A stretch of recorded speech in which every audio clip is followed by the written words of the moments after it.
ce que je réalise à l'instant, c'est que là, on est derrière notre écran de présentation, mais ça nous prendrait une petite musique, peut-être un petit jingle. Genre. Oui, il faudrait se trouver ça. Balado. On va travailler là-dessus. Saison 2, Benoît, saison 2. Bonjour tout le monde, bienvenue à la balado automobile, ou l'automobile en balado, pour le dire plus exactement. Benoît Charette avec Alain Mécana, comme à chaque semaine. Salut! En direct, écoute, c'est Noël. Oui, effectivement. Donc, on a derrière nous un gros cadeau, si vous le voyez, la jolie mini édition spéciale pour Mille Brassard, où on se trouve cette semaine pour parler avec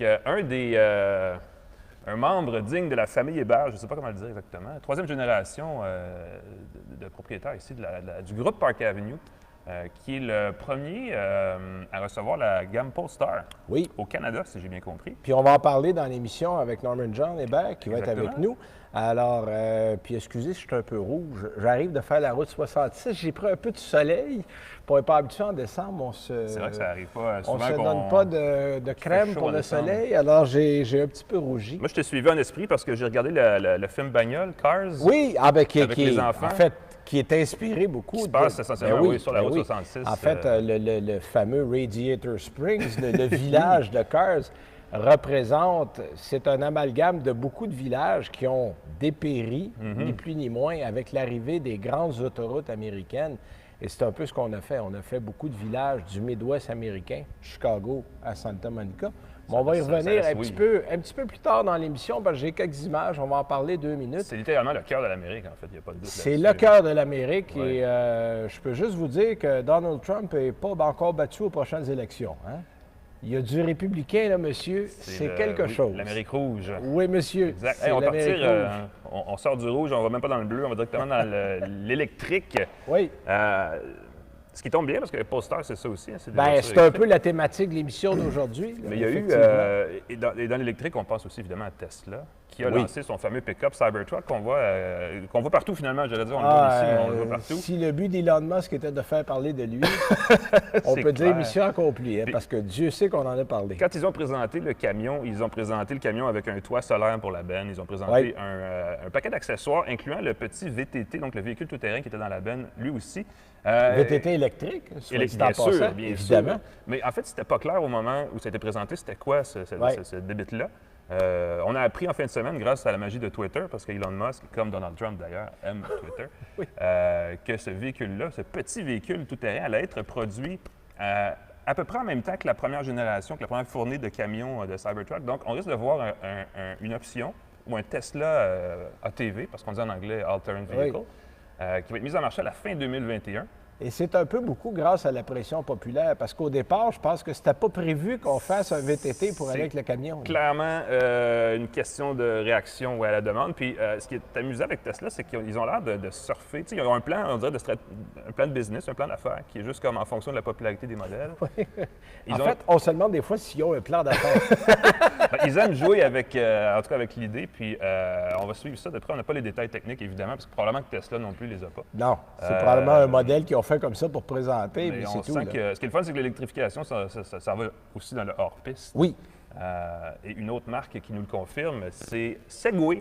Oui, Segway, tout le monde se dit Segway, c'est pas mort ça, Segway. Qu'on ne figure pas pourquoi ils sont là, parce qu'on se dit, tu sais, c'était quoi? C'était des espèces de machins électriques debout, là, qu'on avait avec en tout cas, que j'ai eu l'occasion d'essayer en 2006, la première fois. Qui a duré quelques années. En même là, Segway, on pensait qu'il avait fait faillite. La marque a été reprise. Ils ont évidemment lancé des trottinettes électriques ou des trucs comme ça. Puis ils sont revenus avec ce concept de motocross électrique. Qu'ils ont évidemment présenté au compte-gouttes au fil de la dernière semaine. Ils font une campagne de financement social sur les plateformes en ligne, les Kickstarter et tout ça, Indiegogo. Puis on cherche comment? On peut-tu leur faire un chèque? Si je vais piger dans mes REER, c'est-tu possible? Bien, en fait, tu n'as pas besoin de piger dans tes REER tant que ça, parce que le prix de détail, ça va commencer à 3 000 US pour un motocross qui peut aller jusqu'à 50 km/h pour la version de base, qui a une autonomie d'à peu près... quelque chose comme 50-60 km par char. OK. Et il y a une version plus haut de gamme à 4 500 US qui, elle, donc, va à assez 80 pour aller km/h. s'amuser une couple d'heures dans un champ quelque part. Là. Écoute, moi, je veux dire, j'ai à la maison un petit fat bike électrique. Oui. Ça, c'est les vélos avec les grosses roues, les roues surdimensionnées. Et j'essaie ça dans la neige ici, dans le bois près de la maison. Et c'est assez fou comment c'est le fun, la propulsion électrique dans la neige, parce que ça compense pour le dérapage. Ben oui, puis la puissance est là. C'est comme, en fait, c'est du dérapage sur deux roues, comme tout le temps, permanent. C'est vraiment une question de gestion. Fait que je peux imaginer ça dans le sable, dans la boue, dans les roches, n'importe quoi. Ça va être assez amusant, merci. Pour les gens qui aiment, évidemment, le motocross. Puis il n'y a pas que Segway, hein? Bien, il n'y a pas que Segway. Il y a Bombardier qui aimerait bien ça avoir une petite place là-dedans. Le deux roues, c'est un créneau, là, ça commence à émerger. On ne le voit pas ici, hein. Les grandes villes, ici, on est très axés sur l'aventure. En Europe, là où tu as des... En Afrique, en Asie. On regarde où les motos, Paris, Rome, les grandes villes européennes où tu arrêtes à un feu de circulation, tu as 2 autos et 153 000 motos qui arrivent autour, mobylettes, petits vélos électriques. Exact. Alors, il y a probablement un bon marché pour toutes ces places-là. L'Inde aussi. Ils ont présenté, il y a 2 mois à peu près, à Las Vegas, justement, la gamme de mobylettes électriques que BRP veut mettre en marché, pas nécessairement ici, mais ailleurs dans le monde, justement. Pour aller dans ce créneau-là, ils estiment qu'ils peuvent vendre 10 000 scooters, finalement, électriques par année. BRP, mine de rien, ils font des motomarines, des motoneiges, des choses comme ça. Ils ont une croissance phénoménale au niveau de la business, au niveau des affaires. Produits récréatifs. BRP, produits récréatifs, ça fonctionne très bien. Et c'est toujours à Valco, donc c'est toujours notre vraiment québécoise, qui a une valeur boursière explosive depuis 1 an. Donc, si vous voulez un conseil boursier qu'on ne donnera pas, mais c'est un investissement qui peut s'expliquer, se justifier assez facilement vu la popularité. Exact. Puis c'est un marché qui est en pleine croissance aussi. Là, écoute, José Boisjoli, qui est le PDG de la marque, c'est clairement positionné en disant, nous, on s'inspire de Tesla, on veut rentrer dans le marché du 2 roues, finalement. Et devenir le Tesla de ce créneau-là. Bon, alors, ça a été dit. Ça arrive au moment où Tesla va sortir un VTT qui va probablement concurrencer les produits de BRP. Donc, ça va finir par se toucher tout ce monde-là. Ça va être assez intéressant à suivre. Puis parlant d'électrique, on va rester dans le sujet. Oui, absolument, parce qu'on va accueillir dès maintenant, et là, je vais ouvrir son micro parce que je ne veux pas qu'on aille à mimer notre entrevue, Norman John Hébert, qui est un des dirigeants de Groupe Park Avenue et qui accueille Polestar, les premiers au Canada à le faire, hein, c'est ça? Oui, et peut-être en Amérique du Nord, on verra. Ah oui? Ouais. Comment ça marche? Ça signifie que vous allez avoir un concessionnaire ou si vous allez gérer la marque? Qu'est-ce qui se passe? Oui, fait qu'à la base, Polestar, c'est une nouvelle société, une nouvelle constructeur automobile. Qui appartient à Geely. Qui appartient à Geely. Qui est le même propriétaire que Volvo.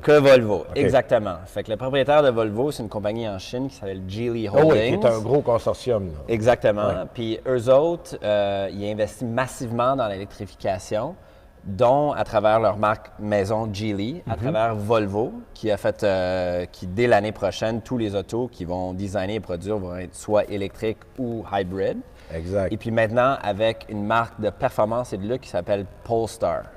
Polestar qui a déjà présenté 2 modèles, la Polestar 1 et la Polestar 2. Et puis, ces autos-là qui vont arriver dès l'année prochaine sur les routes au Québec. Puis là, vous allez, à proprement parler, ce ne sera pas une concession automobile. On parle plus d'une boutique.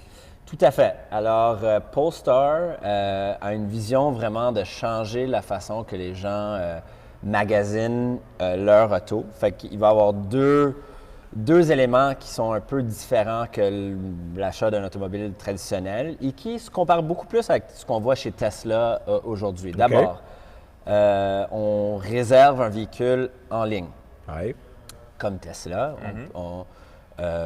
Puis on va voir si on peut pouvoir complètement l'acheter, la louer ou le financer en ligne aussi. C'est dans les Il y a encore des détails. C'est ça, exactement. Il y a encore des détails là-dessus. La deuxième chose, c'est l'emplacement physique pour aller soit l'essayer, l'acheter ou bien prendre la livraison. On parle d'une petite boutique, 2000, 3000 pieds carrés, qui est très différent qu'un concessionnaire typique qui est à peu près 25 000 pieds carrés. Oui, exactement. Mais là, on regarde où? Est-ce qu'il y a un endroit spécifique où les gens de Park Avenue ont regardé à Montréal, un petit peu en banlieue? Ou... C'est-à-dire, Polestar, mondialement, a une vision d'avoir des boutiques dans des endroits urbains avec beaucoup de où est-ce qu'il y a beaucoup de trafic piétonnière. Fait à Montréal, on parle la rue Sherbrooke. On parle plutôt du centre-ville. Et puis, effectivement, le groupe Park Avenue, on regarde des locaux au centre-ville. Quand même, où est-ce qu'il va y avoir une facilité de stationnement près des transports en commun, comme le nouveau REM, près des autoroutes, près des tours à bureaux. Et puis, on pense que c'est vraiment dans le centre-ville core, peut-être près du Centre Bell, ou est-ce que Polestar va naître vraiment en Amérique du Nord? Oui. Puis là, bon, effectivement, moi, je m'intéresse aux produits Polestar. Ça va fonctionner comment? Via Internet. Est-ce que vous allez avoir des voitures qui vont être pas très loin de la boutique, qu'on va pouvoir essayer? Vous allez fonctionner comment pour le côté essai physique, voir le véhicule? Tout à fait. Alors, Polestar, vraiment, en étant une marque de luxe et de sport haute performance, il va avoir deux façons de vraiment aller vivre l'expérience de cette auto-là. Un, c'est de venir en boutique, puis vraiment de la toucher, puis on va avoir des modèles qu'on pourrait essayer, des choses comme donc, ça. Dans la boutique, vous allez avoir physiquement au moins une voiture qui va être là. Physiquement, on va avoir la place pour 2 ou 3 voitures. OK, parfait. Et puis, on va avoir dans le stationnement souterrain des autos branchées qu'on pourra essayer. Cependant, on souhaite aussi, avec la marque Polestar, vraiment aller chez les gens. Fait que les gens qui aimeraient ça, qu'on aille chez eux, leur faire l'essai, soit au bureau, à la maison. OK. C'est Donc, quelque on pourra chose. prendre rendez-vous. Tout à fait. Ah, bien ça, c'est Tout à fait. intéressant. OK. Puis c'est pour les deux modèles. Il faut dire que le premier modèle, qui est le seul modèle qui est hybride dans la gamme Ouais, Polestar. Polestar 1. Polestar 1, c'est une petite On parle production. quoi, de 500 voitures à travers l'Amérique du Nord ou à travers le monde? Oui, 50 pour le Canada. Ah oui, Et 50 de Canada. qui sont déjà plus ou moins vendus. prévendus. C'est ça. Donc, le gros vendeur, ça va être la Polestar 2. La Polestar 2. Qui est l'espèce OK. de berline un peu un modèle. Oui, c'est une berline, en fait, sur une plateforme d'un VUS. Ouais. Ce qui est intéressant parce qu'on sait que la batterie, elle prend beaucoup de place. Exact. OK? Et puis, en utilisant une plateforme d'un VUS, on peut aller chercher beaucoup d'espace intérieur. Fait que ça, c'est vraiment intéressant. Et puis, effectivement, c'est celle-là qui va être vraiment le gros vendeur pour Polestar. On parle vraiment de peut-être en avoir jusqu'à 500, 550 unités. OK. Pour le Canada. Pour Montréal. Pour Montréal. Ah, pour Montréal. Ouais. Ah oui, quand même. Ouais, Mais là, on va pouvoir. Fait que ça, c'est vraiment intéressant. C'est une Puis voiture, c'est quand même une bonne fiche technique. Hein. On parle de 2 moteurs électriques, donc 4 roues motrices, Ouais. 0-100 en 4 secondes, un petit peu plus que 4 secondes et demie. c'est ça, à peu près 400. Un peu plus que 400 km d'autonomie. c'est ça. C'est quoi le prix de détail de ce véhicule-là? Bien, en ce moment, il parle de 69,9 Ouais, qui va 70. inclure les deux packages qui donnent un peu les éléments de luxe. Ouais. Là, on parle de le choix de 6-7 couleurs extérieures, 3 finitions intérieures, dont l'intérieur totalement vegan, qui est intéressant. Ah Ça oui, fait OK. partie de leur c'est une bonne idée. de l'approche, ouais. ouais. c'est ça exactement. Et puis, c'est ça. Fait que 69,9. Fait que je pense qu'ils espèrent pouvoir mettre le prix de base avant les packages, là, avant le 69,9, dans les zones où est-ce qu'on pourrait aller chercher les incitatifs Ouais, environnementaux. exact. C'est Les la deux, deuxième question, comme Tesla, exactement. Ça serait l'idée. Puis bon, on parle déjà chez Polestar d'amener, dans un avenir assez rapproché, un véhicule utilitaire aussi, qui Tout va à venir fait. s'ajouter à la famille. Bon. On parle en ce moment même de 2 autres véhicules d'ici début 2023. Fait que OK. ça va amener la gamme à 4 véhicules, dont la Polestar 1 qui est quand même un peu la halo de la marque. Là. Mais on parle d'un VUS vraiment utilitaire, Ouais, peut-être du familial, 7 passagers. format, probablement, ouais, Grand c'est ça. format. Et puis, on parle d'une voiture plutôt sport, soit 4 portes coupées ou bien un 2 portes. En tout cas, fait que il y a vraiment des belles choses. Puis, comme c'est la marque Volvo qui sont quand même, ils ont prêté en fait tous leurs designers d'auto à Oui. Polestar, on parle des belles lignes. Visuellement, on voit l'inspiration, Ouais. définitivement. C'est intéressant parce que, bon, là, il y a Volvo, Polestar, fait partie du groupe Geely. Il y a un Ouais. partage de composants. Ça leur permet d'avoir quand même une masse critique, ce qui est un peu l'enjeu dans ce marché-là. Mais ça prend ça. Ouais, c'est ça. Ça prend du volume parce que les investissements sont majeurs dans Voilà. l'électrification. Puis on le sait que Geely vend déjà en Chine. Oui. Je veux dire, le marché domestique Ça est reste le plus déjà gros marché au du monde. côté chinois. On travaille beaucoup sur les véhicules électriques. Ouais. Donc, eux vont être capables, en termes de quantité, d'absorber probablement cette technologie-là, puis d'amener ça à des prix, bon, réalistes. Ça reste un véhicule électrique, c'est plus cher que la moyenne des véhicules, mais je pense qu'on va arriver avec un produit qui va être assez mature, même si il est encore jeune sur le marché. Oui, puis le prix est quand même raisonnable et ça s'amortit assez bien. Quand on est en bas de même 70 75 000 j'ai l'impression que les gens qui achèteraient une Audi, par exemple, ou une voiture plus luxueuse vont trouver leur C'est compte dans rapidement, cette catégorie-là qu'on va aller jouer. On va aller jouer avec les Tesla dans le bas du marché, Audi, Mercedes, BMW, Volvo. On va tout mettre ça dans ce groupe-là. Mais ça va amener de la variété. Ça va amener plus de modèles. Puis ça, on le sait, c'est toujours bon parce que c'est comme ça qu'on fait un jour que la technologie est plus accessible. On arrive avec des modèles qu'on va finir par avoir à des prix aussi plus raisonnables. Moi, je pense qu'il parle, vraiment, si on pense à qu'est-ce qui pourrait être différencié, Polestar, disons, comparé à une Tesla, par exemple, je pense que c'est probablement la qualité de la finition intérieure, où est-ce qu'ils ont investi quand même beaucoup. La réputation de Volvo est déjà faite à ce chapitre-là. Exactement. Et ce n'est pas effectivement. Il y a eu beaucoup d'essais et d'erreurs chez Tesla au début. Mais c'est correct. On s'améliore. C'est ça. Mais Volvo a les ingénieurs, a l'expérience qui fait en sorte qu'on est capable d'amener un produit sur le marché qui va déjà avoir toutes les qualités qu'on attend d'un produit comme celui-là. Il n'y a pas que Volvo aussi, parce que là, vous êtes un grand groupe de concessionnaires qui avait plusieurs enseignes. C'est pas pour rien qu'on est chez Mini, ça en est une autre que vous possédez. Oui. Mini va avoir sa voiture électrique aussi. Oui, dès l'année prochaine. Vous avez plusieurs défis là, pour un groupe de concessionnaires. Il faut avoir maintenant une spécialité dans, le fond, dans l'électrique en plus de tout le reste. Oui. Est-ce que ça change des choses pour vous? Comment ça change la business un peu? Là? Quand même beaucoup en termes des investissements qu'on doit faire comme concessionnaire, comme groupe. Il y a des outillages spéciaux qu'on doit avoir pour faire la réparation des batteries. Les baies de service doivent être isolés, les techniciens formés. Bon, évidemment. C'est pas juste aux ventes parce qu'on doit être bien informé pour pouvoir vendre le produit. Dans toute l'échelle du produit. La réparation d'une batterie ou le remplacement d'une batterie demande des transports spécifiques. On ne peut pas juste mettre une batterie dans un camion normal. Ça prend des pas comme les batteries aux Jean Coutu dans un petit emballage. Exactement. Et fait que, mais les investissements sont importants, mais on y croit. Puis on voit ici au Québec, à Montréal, l'engouement des gens d'acheter ces produits-là. On est vraiment des leaders en Amérique du Nord, au Québec, pour la consommation des véhicules électriques.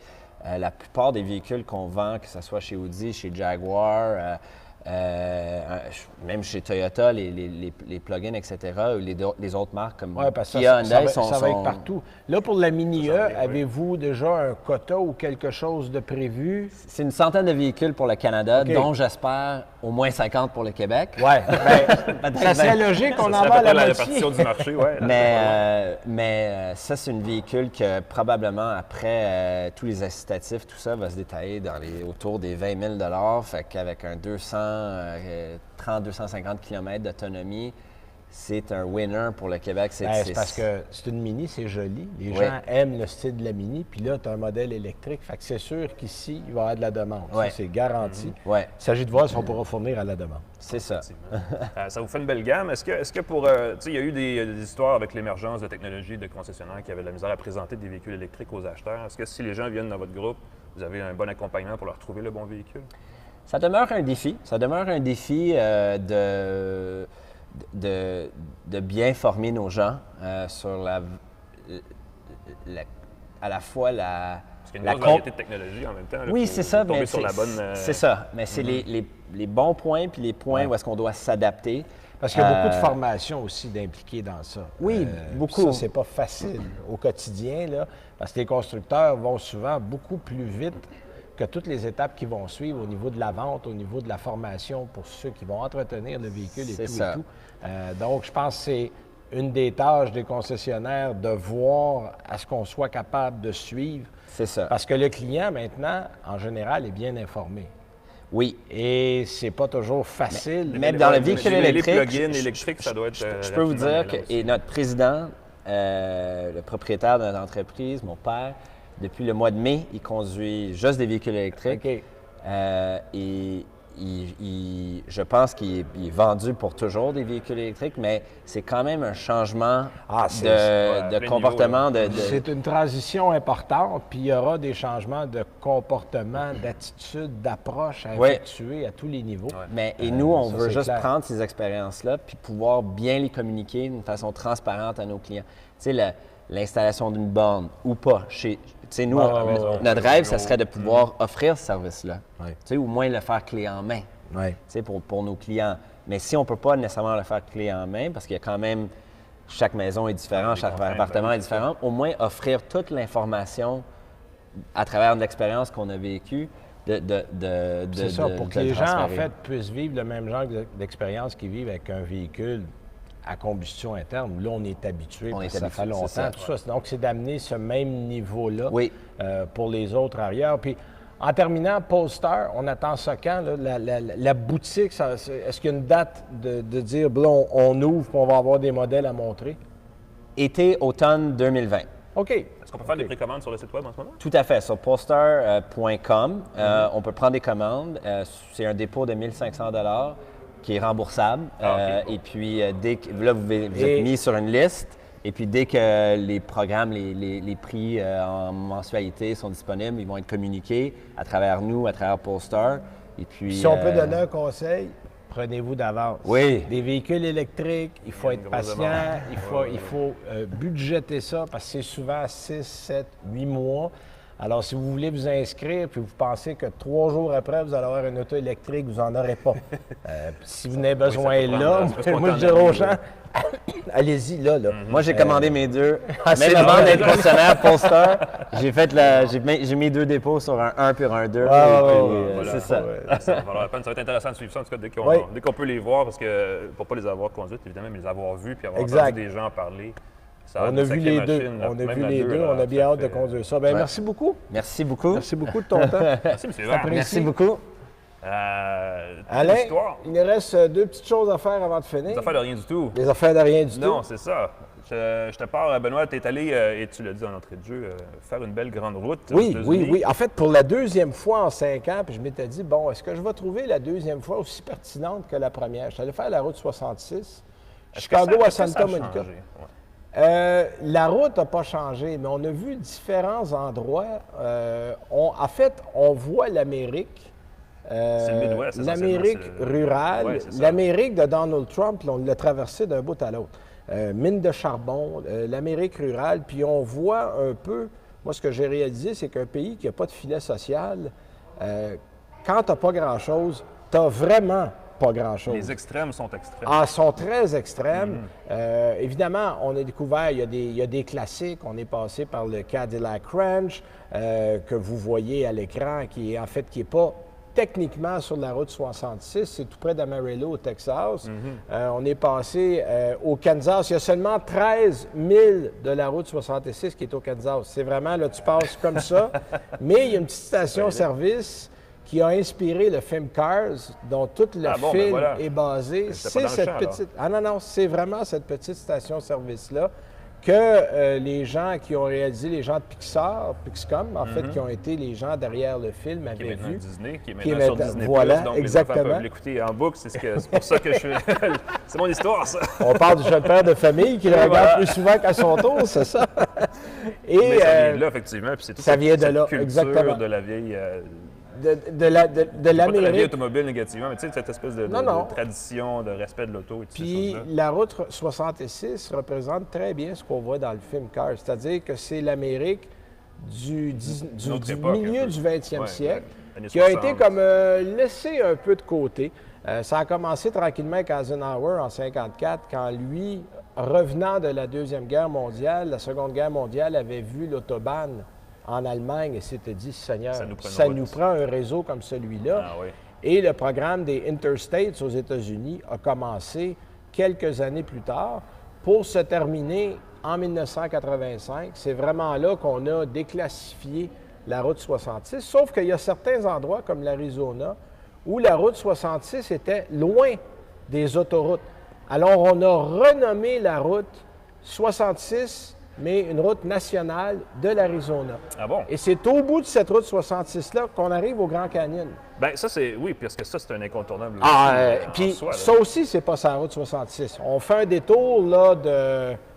Je dirais, aller-retour, c'est au-dessus d'une heure, là, de la route 66. Sauf que, allez-y, ça vaut 200 fois le détour. C'est pas super loin de Las Vegas non plus? Non, effectivement. Il y a beaucoup de tours en hélicoptère, d'ailleurs, qui partent de Las Vegas. Exact. Et on va souvent à Vegas, je veux dire, c'est une destination de voyage très populaire. Donc, c'est une bonne raison pour faire un petit détour Grand Je vous Canyon, dirais qu'une semaine, c'est jeter un coup peu d'œil. vite fait pour Ouais. faire 3600. Vous l'avez fait en accéléré. Là. On l'a fait en accéléré. C'est fou, ça. Mais je vous dirais que 2 semaines minimum, si vous aimez plus les paysages, les panoramas, moi, je vous dirais peut-être sauter la première partie de Chicago, le Missouri, le Kansas.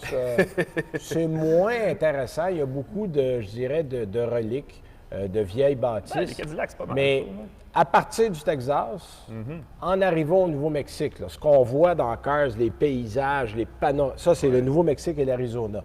Et la Californie, parce qu'on traverse le désert de Mojave, qui est assez spécial. Oui. Il n'y a rien dans le désert de Mojave. Donc, on a laissé des petites choses sur la route. La dernière partie, à mon avis, la plus intéressante, aller à Oatman, qui est le village minier qui a été abandonné. Ah oui? En fait, le plus drôle, c'est que les gens sont partis avec la Deuxième Guerre mondiale et les ânes qui servaient de locomotives pour les wagons dans les mines d'or ont été laissés là et tous les descendants de ces ânes-là traînent dans le village Une communauté aujourd'hui. d'ânes à Oatman. Puis, comme des chats, tu arrives au rat, ils viennent te voir, tu flattes l'âne. C'est surréaliste et on a recréé le village comme il était à l'époque. C'est rigolo, ça. 1915 ou à peu près, là, les grandes années du village. Mais ça vaut la peine. Si vous avez le temps, ça vaut la peine. On était en décembre et je dirais que la plupart des endroits est encore ouverts. Donc, c'est presque ouvert à l'année. Évidemment, c'était plus tranquille. Si vous y allez en juillet, en août, vous allez avoir plus de monde partout. Mais ça vaut le détour. Ouais. Honnêtement, ça vaut le finit à détour. Santa Monica, ce qui est Ça pas- finit à Santa Monica, pas en fait, désagréable en soi, ce qu'on appelle le Will Rogers Highway, parce que l'autoroute 66 porte le nom de Will Rogers, acteur américain. Et il y a une plaque à Santa Monica, littéralement sur le bord de l'eau. Si vous allez plus loin, vous allez tomber dans l'autre l'océan bord, Pacifique. c'est la fin. C'est vraiment la fin de l'autoroute 66. C'est cool, ça. C'est une destination pour les amateurs d'auto. Moi, je veux dire, ou de camping, je l'ai fait en campeur. Moto, avec les vieille enfants. auto, camping, tous les moyens sont bons. En fait, dites-vous que l'adage que c'est pas la destination, c'est la manière de s'y Dans ce rendre. cas-là, c'est le trajet. C'est vraiment le trajet qui est tout l'intérêt du voyage. Ouais. Puis on découvre les États-Unis comme on les a probablement pas vus souvent. Et Non, ça aussi, fait tomber des préjugés. Tu sais, c'est très édifiant. on parle évidemment de l'Amérique profonde, on parle évidemment de l'Amérique de Trump, tout ça. Oui. On a des préjugés, tout ça, mais les gens sont super gentils. Absolument. Absolument. Écoute, je me rappelle de monsieur qui nous a suivis pendant des heures pour être sûr qu'on se perdait pas, Ah ouais. pour se rendre à un parc, puis c'était comme Mais par pure gentillesse. là. on prend la vie, moi je dis toujours en blague, on rétrograde de 2 vitesses. Là. C'est effectivement. Et c'est tout ça l'intérêt du voyage, parce que rarement sur la route 66, on a roulé plus de 80, 85 Ah ouais, c'est km/h. C'est comme un peu si vous faisiez le Québec par la route 132.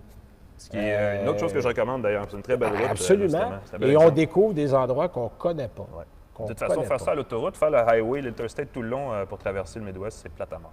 Ah C'est oui. bien d'étirer d'une couple de journées puis de visiter un peu, parce que sinon... Au on moins s'en- faire on les s'ennuie. petits bouts de route. Il y a vraiment, là, si les gens ne veulent pas tout faire, il y a vraiment des bouts de route Exact. très intéressants qu'on doit prendre. De toute façon, si vous prenez l'autoroute, vous pouvez prendre une voiture confortable. Là, tu vas pas me le dire si elle l'est, parce que tu as aussi fait récemment l'essai de cette voiture ici, la Hyundai Sonata 2020, Ben oui, on parlait du Venue la semaine qui a passée. franchement en fait. une autre gueule Oui. comme voiture. Là. En Puis, fait- effectivement, même comparé au Venue, c'est incomparable aussi. là. Ah oui, oui.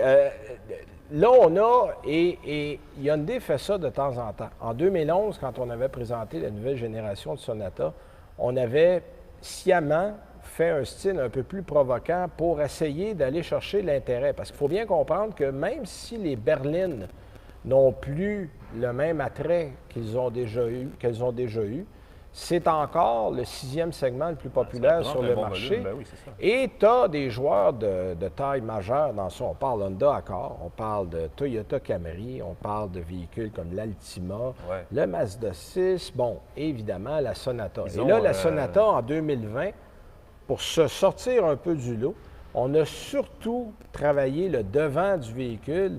Puis là, bon, évidemment, j'ai eu beaucoup de commentaires l'arrière est pas internautes. mal non L'arrière est pas mal. En fait, l'arrière, la particularité, c'est que les lumières contournent littéralement tout l'arrière du véhicule. Fait qu'on Ah a oui. comme un ellipse quand on allume tout ça. C'est pas un petit clin d'œil au Durango qui avait une espèce de feu arrière étrange à un moment donné aussi. On peut aller chercher le clin d'œil où on les trouve.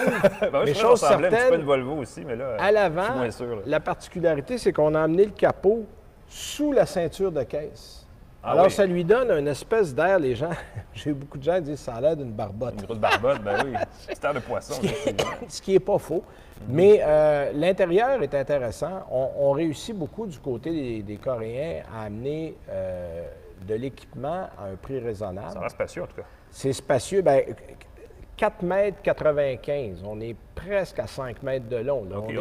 C'est une intermédiaire, mais à 5 mètres, là, il y a des modèles pleine grandeur qui sont à 5 mètres. Donc, on est, selon le PA aux États-Unis, encore dans l'intermédiaire, mais à la limite. Mais ça a été voulu ainsi parce que la dernière génération de Camry est plus grande, la dernière génération de Honda Accord est plus grande, la génération de Mazda 6 est plus grande. Donc, on va Ils éclatent un peu les designs parce qu'ils peuvent se le permettre. Ils peuvent se le permettre. Là, on va avoir 2 modèles qui vont arriver, c'est-à-dire 2 moteurs au début. Moteur de base 2,5 litres qui va être dans les versions d'entrée de gamme. Moteur turbo 1,6 qui, ironiquement, est moins puissant que le 2,5, mais il y a plus de couple. Donc, au niveau de l'accélération, et c'est surtout que l'économie de carburant est bonne. Nous, il n'y avait pas de 2,5 au lancement. Il n'y avait que le 1,6, mais on a terminé notre journée de conduite à 7,2, 7,3 de moyenne litres au 100, ce qui est très bon. Au printemps, il va y avoir un modèle hybride. Et quelque part l'été prochain, il va y avoir un modèle N-Line. N-Line, ça, c'est la nouvelle. Voilà, parce que la génération actuelle, il y avait un modèle avec moteur 2 litres à 245 chevaux. Et là, le moteur 1.6 turbo est à 180. Fait que là, il y a quand même un trou. Mais le N-Line va compenser, probablement arriver, moi je dirais que ça va probablement être autour, si on regarde la concurrence est entre 260 puis 300. Là. Fait que imaginez un peu que... Le N-Line, en ce moment, on a un petit peu... le Elantra N-Line, oui. Puis il y a pas le N-Line, mais il y a un N tout court dans le Veloster. Ah oui, c'est un Veloster. Veloster N. Mais là, on a un 2 litres de 275 chevaux. Est-ce qu'on pourrait mettre ce moteur-là? Ah, là... spéculons. Les gens de Corée le savent, mais on ne nous l'a pas dit. Alors, mais d'après moi... Prenez pour acquis qu'il va avoir 245 chevaux minimum et probablement un peu plus. Mais c'est un modèle qui est très intéressant. On n'a pas de prix officiel encore, mais si vous regardez la concurrence, ça part à 23, 24, puis on va jusqu'à 37, 38 pour un modèle bien équipé. Ça va être dans cette fourchette-là. On va aller chercher ce qui se fait ailleurs. Est-ce que c'est vraiment différent quand est-ce que la sensation de conduite? Tu as l'impression que c'est plus deux choses. Ça reste quand même un véhicule qu'on peut reconnaître. Silence de roulement, c'est beaucoup amélioré. Puis bon, on a, moi je dis toujours que la Camry en ce moment est la mesure étalon dans cette catégorie-là. On est très proche. Et on a gardé la caractéristique d'offrir une garantie de 5 ans qui est unique aux Coréens, avec un rapport qualité-prix qui va être intéressant. Évidemment, on n'a pas encore le prix, mais même le modèle de base a beaucoup d'équipements Android Auto, Apple CarPlay, des aides à la conduite électronique de série, parce que souvent, il faut aller dans des versions un peu plus élevées pour avoir un peu d'équipement. Donc, on a mis une version de base avec déjà pas mal d'équipements. Fait que ça va sûrement attirer une clientèle aussi. Sonata n'est pas encore, je dirais, dans le nerf de la guerre. On vend 2 fois plus de Camry et d'Accord, mais avec un modèle comme ça, qui est fabriqué en Alabama. Donc, c'est là qu'on était pour le lancement, à Montgomery, en Alabama. On va être capable, probablement, d'amener des prix assez agressifs. Alors, ça va jouer beaucoup là-dedans. Bien, il y a tu sais, des fois, c'est des trucs plus macro qui permettent d'expliquer des choses. Hyundai veut devenir un des très grands constructeurs dans le monde. C'est clair, on travaille fort. Donc, c'est sûr qu'ils vont y mettre la gomme pour avoir des produits plus attrayants que conservateurs. Donc, on va suivre ça. Quand est-ce qu'on voit ça, cette voiture-là, ici au Québec? Là, ça arrive littéralement dans les semaines qui viennent chez concessionnaire. Il n'y aura pas la neige. Il va y avoir la neige, c'est-à-dire qu'il n'y aura pas le sable des photos prises. Non, ça va être des photos qui ont été prises à Biloxi, au Mississippi. Oui? Ah bon? Pour les intéressés. Alors voilà. Merci Alain. Ben écoute, merci Benoît. On parle de ça la semaine prochaine, on remet ça. Oui, on va revenir avec peut-être des nouveautés électriques ou pas, on ne sait pas. On va voir. À suivre. Allez, bonne semaine tout le monde. Salut.